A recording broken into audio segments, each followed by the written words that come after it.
The blizzard arrived like a living thing, white and roaring, swallowing the road and the trees and the small hopes people carried home from work.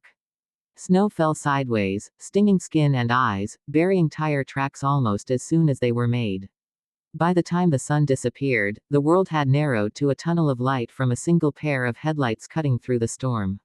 Elena tightened her grip on the steering wheel as the car shuddered. The heater hummed bravely, losing its battle with the cold. In the back seat, her children huddled under coats and a quilt she'd grabbed from the house in a panic when the weather alerts started screaming on her phone. She hadn't wanted to leave. She'd told herself the storm would pass, that the forecast always exaggerated. But the landlord's message had been clear: pipes bursting, everyone out until repairs could be made. She'd packed what she could, promised the kids an adventure, and headed for her sister's place 2 towns over. Now the engine coughed. Elena whispered a prayer she hadn't said since childhood, and the car lurched once more before dying completely. The headlights dimmed and went dark, leaving only the shriek of wind and the relentless fall of snow. Her heart pounded so loudly she could hear it over the storm. She tried the ignition again. Nothing. She checked her phone, no signal, the battery bleeding away in the cold. Mama. Sophia's voice trembled from the back seat. Are we there? Elena turned, forcing a smile that felt brittle. Not yet, sweetheart. We're just going to wait a minute. A minute became 10. The cold crept in, threading through the cracks of the doors, settling into bones.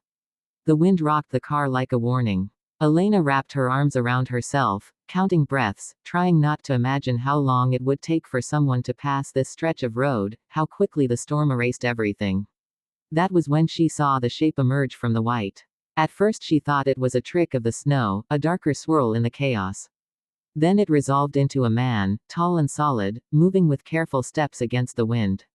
He wore a heavy coat dusted white, a scarf pulled high, and a knit cap pulled low. He approached slowly, hands visible, as if he knew fear could bloom fast in the dark.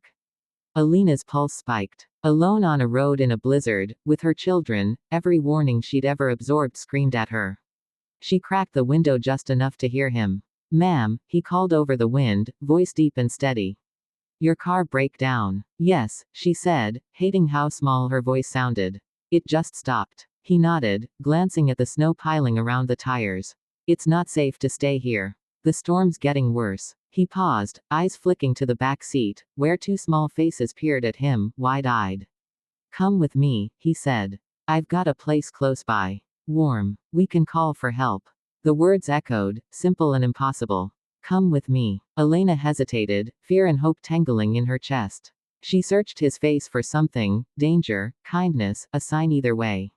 She saw only concern, etched by cold and urgency. I'm Marcus, he added, as if understanding. I live up the road. I was checking on my neighbor's place when I saw your lights go out.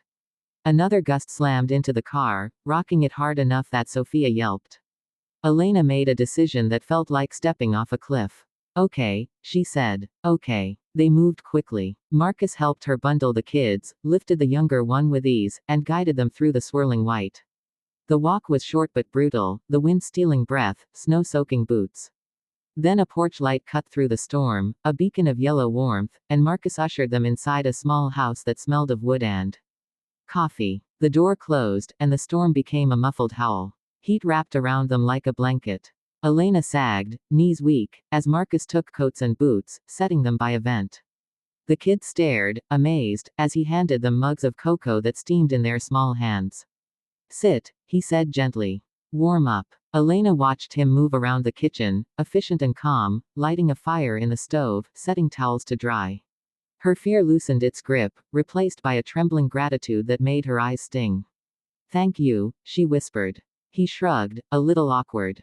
Anybody would have done the same. Later, when the kids were dozing on the couch, cheeks flushed with warmth, Marcus brought out an old phone, the kind with buttons, and dialed a number. Landline still works when the towers go down, he explained. He called the local sheriff, reported the stranded car, the storm. He promised to check on it once the weather broke. They sat at the small table, steam rising from bowls of soup, the wind rattling the windows. Elena told him about the landlord, the rushed packing, the hope of reaching her sister. Marcus told her about moving here after his mother passed, about fixing up the house himself, about the quiet he'd learned to appreciate.